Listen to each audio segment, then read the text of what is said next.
Reverse by Black K. Cat. Chapter 67. Patafakio. Kurama wakes from scattered uncertain dreams to a dark house, dawn still hours off. For a moment he lies where he is, staring up at the shadows of the ceiling, then curses quietly and sits up, rubbing a hand over his hair. No use going back to sleep when every nerve is humming with undirected attention, caught up in scattered images that make no sense. He dresses quickly, then slips out of his room. The only sounds from the other bedrooms along the hall are regular sleep sounds, no one else stirring, and Kurama doesn't pause to check on them. The kids will likely be out for hours more, and if the older Jinchuriki get up anytime soon, it will only be for training. Even the younger members of the Freak Squad have yet to stir, sacked out on the couch in the main room. Shisui is sprawled out with his head on Itachi's lap, while the younger Uchiha has wedged himself into the corner and is asleep sitting up. Tenzo is curled into a ball at Shisui's feet, long hair covering his face as he mumbles to himself, and Kurama snorts softly, though he minds his steps a little more as he heads for the front door. He's not entirely certain where he's going beyond out. The village will be quiet this early, shinobi patrols and early morning workers the only ones about, and Kurama doesn't want to interact with either of them.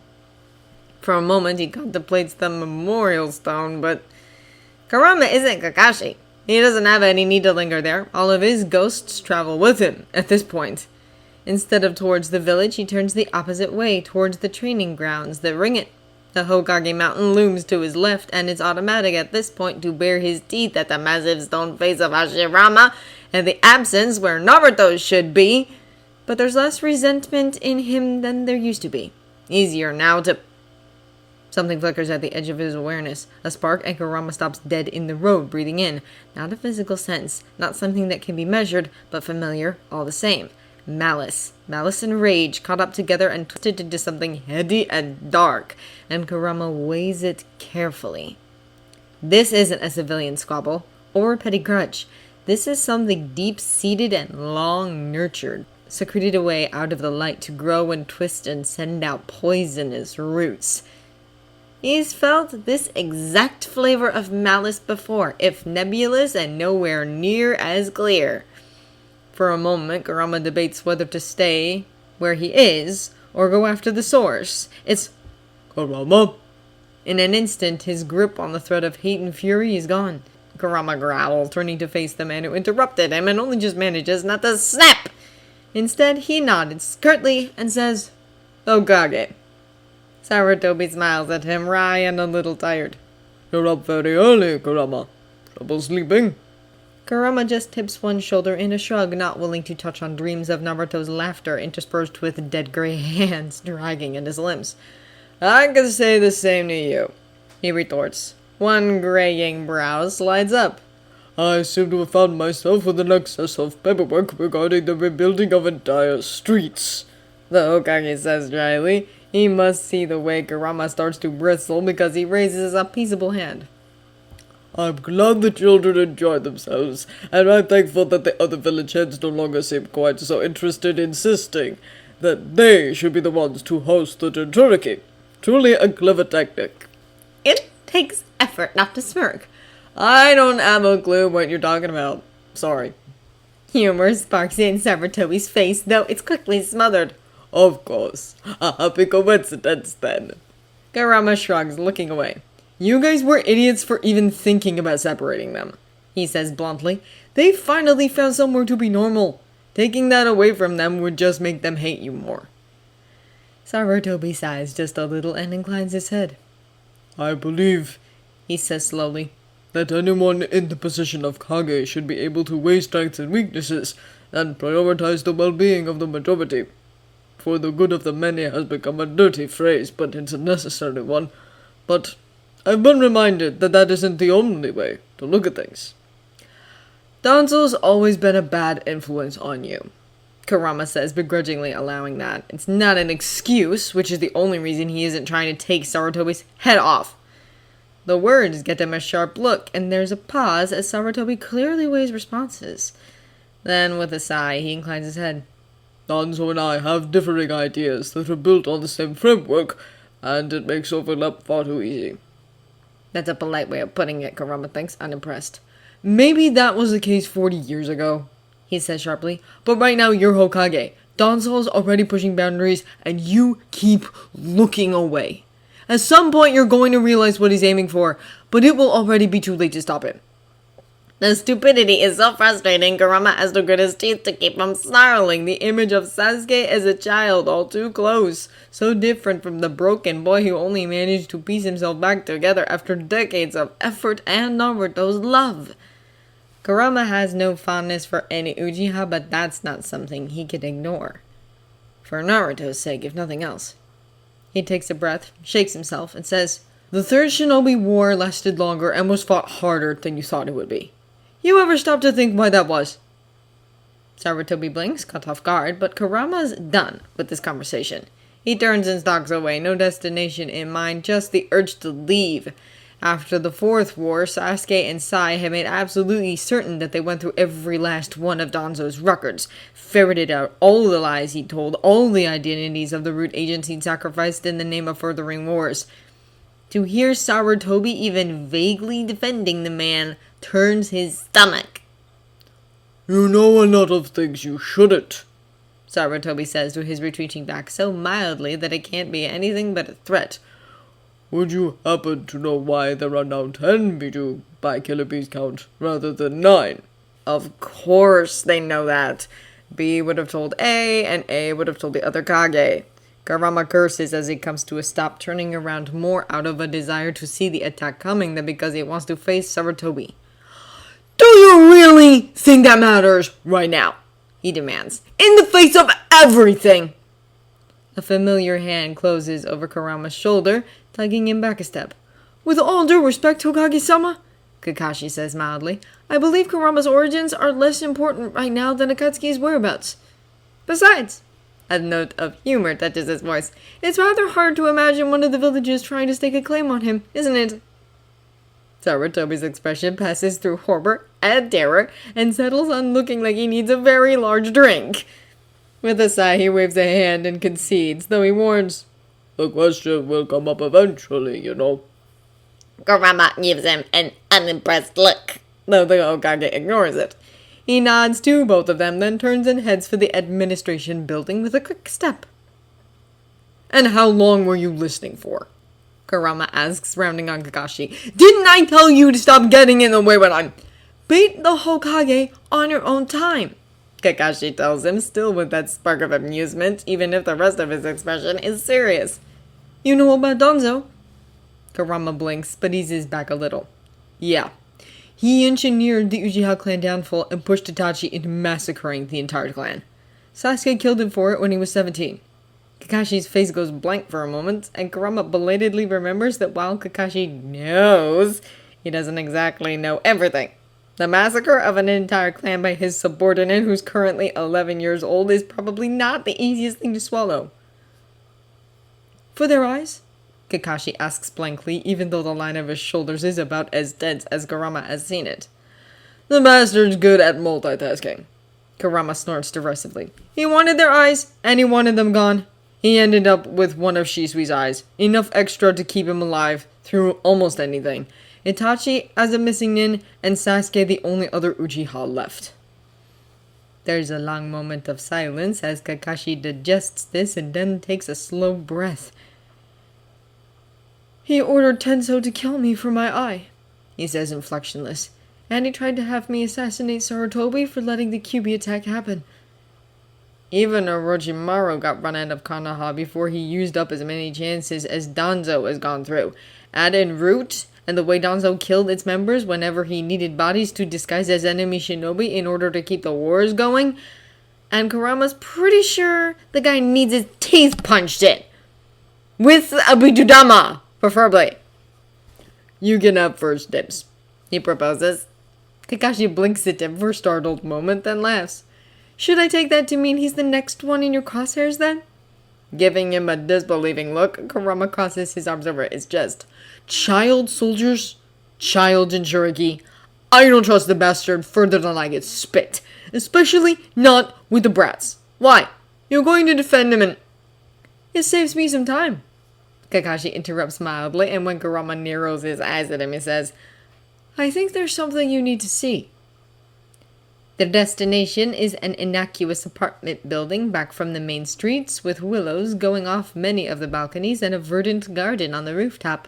Kakashi leads Kurama up to the roof, then down the far side of the building, wary of being seen even at this hour. Kurama follows closely behind him, slipping down the wall with the assistance of trailing branches more than chakra. Clearly, Kakashi doesn't want to be noticed by whoever is inside the apartment they're approaching. You know, Kurama says, not precisely grumpy, but playing at it anyway. If this is supposed to be a date, those crappy books didn't teach you anything. My books are perfect, Kakashi protests, looking unperturbed. This is less of a date and more of an outing. Kurama snores. For their first date, Minato took Kushina to kill things. I expect nothing less. Kakashi's eye crinkles even as he drops into the railing of a balcony. He glances up at Kurama, who perches in the twisted branches above him, and says, Well, with standards that high, I might as well quit while I'm ahead. Maybe you should plan it then. Lazy bastard. Kurama retorts, following Kakashi's gaze as it drops to the apartment below them and to the left. There's a window, though the curtains are mostly drawn. I'm assuming you dragged me all the way here for a reason. You say that like you had better things to do, Kakashi protests mildly, though when Kurama gives him a look, he smiles innocently. Mama, Kurama, have patience, I'm getting there. You're being a circumspect jerk is what you are. Kurama huffs, but he follows Kakashi's gaze and watches shadows pass behind the curtains. 3 people at least, all fairly large, he thinks, and his eyes narrow faintly. Kakashi hums lightly, not objecting to the label, and says quietly, I ran into Raito yesterday while you were all playing tag. He was acting strangely, so after I left last night, I just checked up on him.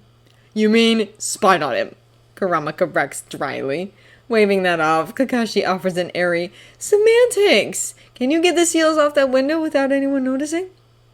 Kurama's brows rise, but he obligingly drops lower. Natural chakra like his has less chance of triggering seals and traps, though he doesn't know how Kakashi learned that. And if there's a sensor inside, which Kurama assumes there is given their method of sneaking, he'll be less noticeable unless they're actually paying attention. The seals are decent, but nowhere near Kushina's level. Kurama studies them for barely a minute before he reaches out, hand wrapped in chakra, and delicately scratches out one of the inner matrices with the tip of his claw. Redrawing the erased section is just as simple, and Kurama completes the curving arc of the new section with a bit of a flourish. The seal hums quietly, sparking with chakra for half a second before it goes dark, and Kurama slides back up to sit on the railing beside Kakashi. When the other man glances over at him, Kurama tips one shoulder and murmurs, I disconnected it from the rest of the seals. They're now under the impression that this window does exist. It'll block any noise we make too, rather than amplify it. You're good. Kakashi's fingers skim his cheek, lightly brushing his hair back behind one ear. I'm taking you on every observation mission from now on. How useful! Kakashi tells him, amused, and then dips forward, hooking a knee around the railing so he can hang upside down above the window. Deft hands carefully ease the pane open, then twitch the curtain back just enough to see into the apartment. It's a corner window, set above a reading nook and halfway blocked by a potted tree, which means far less of a chance of being seen. Kurama leans forward and down, trying to get a clearer view, and feels his brows rise sharply when he sees who's inside. That's definitely not what he was expecting. Kakashi waves a hand at him, and Kurama catches his fingers, providing an anchor as the captain pulls himself back up to sit beside him. I haven't seen this many clan heads in one room since Minato's appointment, he murmurs, one gray eye tracking Choza's path around the room. The Yakamichi has clearly been pacing for a while, and he doesn't look to be stopping anytime soon. Kurama casts a glance down at his hand. Kakashi's still curled around it, and snores quietly, even as he turns his palm over to lace their fingers. His Naruto and Sasuke used to be mildly obsessed with holding hands, and maybe Kurama can see why they liked it so much that they did it whenever the opportunity presented itself. It's nice. Not that he'll ever say as much out loud.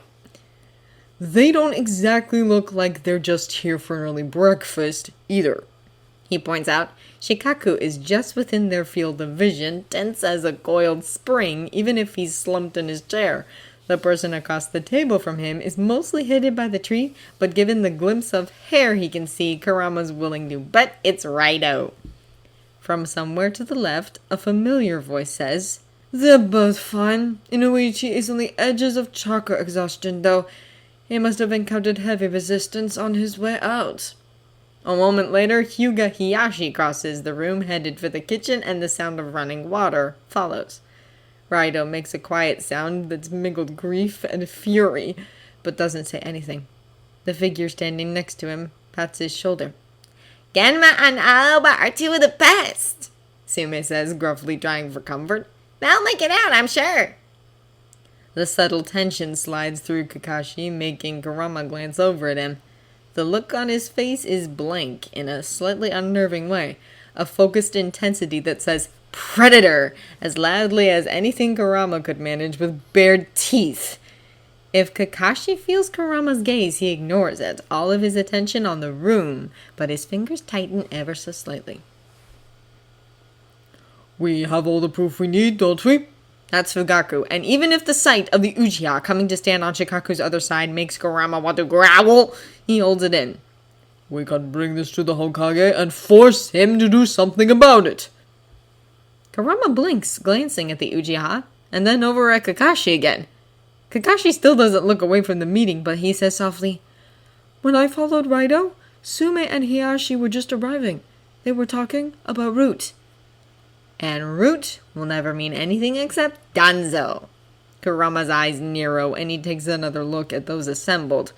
Grim faces all around, and almost silent footsteps, and a boy slips around the corner of the kitchen. A familiar boy, even if this is just about the last place Kurama would have expected to see him. Black hair, black eyes, pale skin, and a sketchbook clutched in one hand. There's no way Kurama could mistake him for anyone else. Even more surprising, though, was the older boy a pace behind him, with dark gray hair and dark eyes. Kurama's only ever seen portraits of him before, sketched by a careful hand, but it's unmistakably Sai's brother Shin. "You know them." It's not a question, and Kakashi has turned his attention to Kurama, sharp and steady, as he watches him. Kurama nods, though he can't quite look away from Sai. The last time he saw the brat, Sai was shoving Ino out of the way of Kaguya's forces, detonating a devastating self-destruct jutsu to give Naruto's group time to retreat. The loss came so close on the heels of Sasuke's death that Kurama had almost thought it would be the end of everything. He never felt Naruto so close to the edge before that or after it. "The black-haired one. He was on Team 7. Kurama explains, even though his throat feels tight. Not his own grief, not really, but Naruto's, and all too close because of it. He was one of Danzo's plants at first, but you all infected him with your teamwork bullcrap within a few weeks, and then he was beyond saving." There's a moment of silence, and then Kakashi's fingers squeeze again, much more deliberately this time. "I'd be offended," Kakashi says lightly, "except you were clearly infected with the same bullcrap, and I think I like it a lot more than the alternative." "You would," Kurama says, rolling his eyes, but he doesn't shake Kakashi off. They watch the clan heads argue for another moment before Kurama says, "They must have had a run-in with Danzo and learned he was taking children, and that them being clan children didn't stop him. Genma was looking into Danzo. He's probably the one who told them." Kakashi hums in agreement. "Inuichi might have been on the mission too. He doesn't get chakra exhaustion easily." He casts a sideways look at Kurama, one brow disappearing under his hitayate in a silent question. Kurama taps the back of Kakashi's hand with his claws lightly enough that he doesn't even dent the skin. "This date is boring," he complains. "You never take me anywhere interesting at all." Clearly understanding what Kurama means, Kakashi smiles, his eye crinkling. "I'm sure we can spice it up if we try," he offers whimsically. "As long as you can fit through that window, of course." Scoffing, Kurama elbows the bastard and gathers his feet under him. "I'm not the one who was lazing around on bed rest for most of the last 3 weeks. He retorts, then swings around, shoves the window all the way open, and drops through. Fugaku yelps, stumbling backwards, as Sume shouts and Shikaku surges to his feet. Kurama ducks a flight of kunai, hoping Kakashi isn't directly behind him, and dodges to the side to miss the nin dog's lunge. There's a confusion of clan heads practically falling over themselves to ready their jutsu, and then a loud, obnoxiously cheerful yup as Kakashi drops to the floor at Kurama's heels. Silence falls, broken by a loud, irritated sigh. Kakashi, Shikaku says, pinching the bridge of his nose. Can't you ever knock? I figured this was more expedient, Kakashi says easily, beaming a bullcrap smile at the Jonin commander. He shuffles aside as Kurama ducks back to close the window and carve another seal into the lintel to negate his alterations to the other one. Don't let him bullcrap you. He just wanted to be an ass, Kurama says over his shoulder, ignoring the prickling sensation of stairs on his back as he lays the last line, then watches it hum to life. Ma, Kurama, don't pretend you weren't the first to jump when I suggested it. Kakashi waves to a pale-faced Raido and adds, Sorry, we couldn't help it over here. Through a warded window? Raido says, dry as dust. He doesn't linger on the question, though, immediately looking at Kurama as he turns around. Genma said you were a friend. Kurama hesitates over the term for a moment, but it's close enough. He might have only ever had Naruto as a friend the first time around, but clearly he won't be able to get away with the same thing here. Yeah, he says, and it comes out more gruffly than he intends as he crosses his arms over his chest. Genma helped me out in Whirlpool. I owe him a couple. Kakashi's gaze snaps to Kurama, one brow rising, but he doesn't ask even though it's clear he wants to. Instead, he glances over towards the couch where Inuichi is sprawled, pale and still, and asks, They went after Danzo? Sume glances at Shikaku, tipping her chin in question, and when he inclines his head with a grimace, she huffs, Inuichi, Aoba, and Genma went in to get one of the Yamanaka children back and see what information they could collect. Inuichi made it out. Said Aoba went after Genma and told him to go ahead. He got to safety, but there were too many rude agents after him to go back in. Which likely means that Danzo has both of the Tokujo, Kurama thinks, mouth tightening. Assuming they're not dead yet. He'll be expecting a rescue attempt, most likely. Hiyashi says dispassionately, but there's something very much like fury in his pale eyes. Not to be outdone, Fugaku immediately adds, And should we go to the Hokage, there's no guarantee Danzo won't simply go underground. He has the resources to start a civil war in the village if he feels cornered. Shikaku is watching, Kurama, quiet but intent, fingers steepled in front of him. He looks so much like the Shikamaru from Kurama's past, contemplating odds, that it sends a flicker of quickly buried emotion through him. But he meets the Nara's dark eyes squarely and asks, Well? Shikaku blinks once, as if surprised to be addressed. Well, he echoes, I suppose that depends on your ability to hold a henge. Kurama looks from the Jonin commander to Inuichi unconscious on the couch and feels himself start to grin, full of teeth. I might be able to manage something, he drawls. This idea is going to be either fantastic or terrible, and Utakata can't see a lot of room for anything in between. A whole class? Fu repeats excitedly, practically bouncing next to him. On her right, Yukito looks far more skeptical, though she hasn't said much of anything yet. Thankfully, Gaara and Naruto seem to have stalled on the spend all day with Sasuke portion of Utakata's explanation and missed the at school part. But really, he caught Fu and Yukito facing off for another round of rock, paper, scissors in the hopes of restarting the game of tag. And while Utakata certainly enjoyed himself yesterday, he's also rather cautious of wearing out their welcome in Kanaa. Yes, he tells Fu, for what is probably the third time.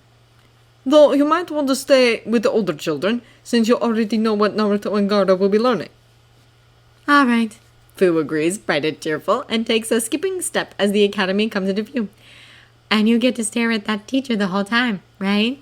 Utakata jokes and very nearly trips over his fate. He's absolutely certain that Fu didn't see more than his very first interaction with Haruka, so he turns on the only possible person who could have told her and protests, Yugito! Yukito looks supremely unrepentant.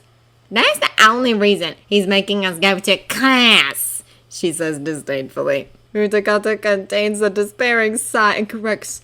You're going to class because Kurama is doing something, Hiroshi is having breakfast with me, and Han is taking care of the shopping.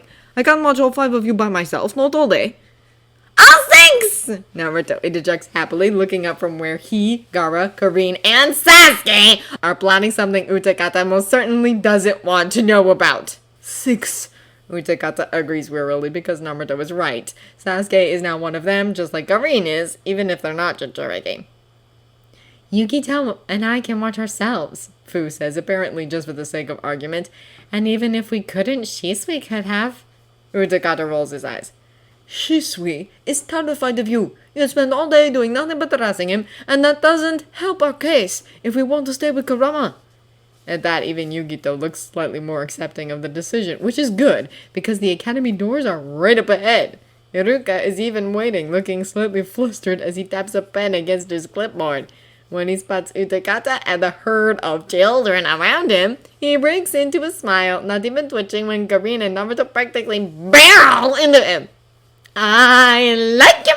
Saiken trills in Utakata's head, and Utakata is very, very glad he's never blushed easily because it lets him return Iruka's smile without hesitation.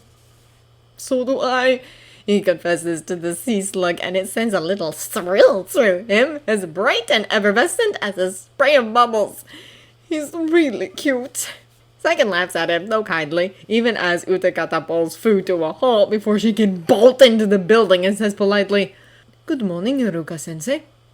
Iruka rubs at his scar, faintly bashful. Good morning, Utakata. I was glad to get your message. He casts his smile down at Gaara, Naruto, and Sasuke and says warmly, Are all of you ready for class? I'm not 6, I'm 7, Karin points out before the boys can answer.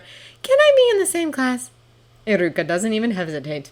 If you want to, Karin, but as a group you're age as well, and I think you'd get along well with them. He glances up, looking around, and waves behind him. Then, I'd like you to meet someone. Iruka-sensei? A little girl with her brown hair up in buns trots up to Iruka, expression curious until her eyes fall on Karin. Then her face breaks into a wide smile. Hi! Are you a new student? Are you going to be a kunoichi too? I'm going to be a great kunoichi, Karin says as if daring her to disagree. 10 beams! Me too! I'm going to be as good as Tsunade-sama someday, so I need to work hard. We can work together if you want. Karin flushes slightly, but she doesn't protest when Ten grabs her hand and tugs her forward. Moto-sensei will take care of you, Iruka assures her gently, and then turns his smile on Fu and Yukito. Most genin graduate at 12, so the last class would fit the 2 of you if you want it. Yugao-chan is just heading in. He points at a girl a few years older than Yukito with long purple hair at the door of another classroom and adds, She's helping Gokuto-sensei teach a unit on Genjutsu today, I think. Yukito's eyes brighten at that, and she's the one to tug Fu in that direction, the younger girl laughing. Yugao hears them coming and pauses, watching with slightly weary curiosity as they join her, but one of Fu's bright grins is enough to have her leaning in to introduce herself. I know the way to the classroom, Sasuke says before Iruka can offer anything else, and he tugs at Naruto's sleeve. This way. Naruto follows with a laugh, catching Gaara's hand as he goes, and the 3 of them bolt down the hall at a flat-out run. Iruka watches them go with some amusement, and then turns his smile back on Utakata again. Thank you, he says sincerely, for bringing them. I wasn't sure Naruto would ever come back, but I'm glad he's willing to. You say that now, before you've had to deal with the 3 of them all day, Utakata returns, but he can't help but smile as well. I hope you don't mind if I stay. It's probably a good idea not to leave the 6 of them completely without Jinchuriki's supervision. It's gratifying that Iruka doesn't tense even at the explicit reminder of just who he's going to be teaching. I'd be very glad to have you, he says quickly, and then flushes to the roots of his hairs. I mean, have you in class, not that you need it, but for help. Iruka hides a smile behind the sleeve of his yukata, hoping Iruka won't think he intends it to be cruel when that's the furthest thing from the truth. Thank you, Iruka-sensei, he says, meeting Dark Brown squarely. I appreciate it. Iruka is still bright red and he rubs his scar again, though he doesn't look away from Utakata. It's no problem. He demurs, verging on bashful. You're welcome to come anytime you want. He's really cute! Utakata tells Saiken as he follows the older boy towards the classroom and gets the slug's best impression of a double thumbs up in response. It makes him muffle another laugh behind his sleeve, those effervescent bubbles curling through his stomach once more.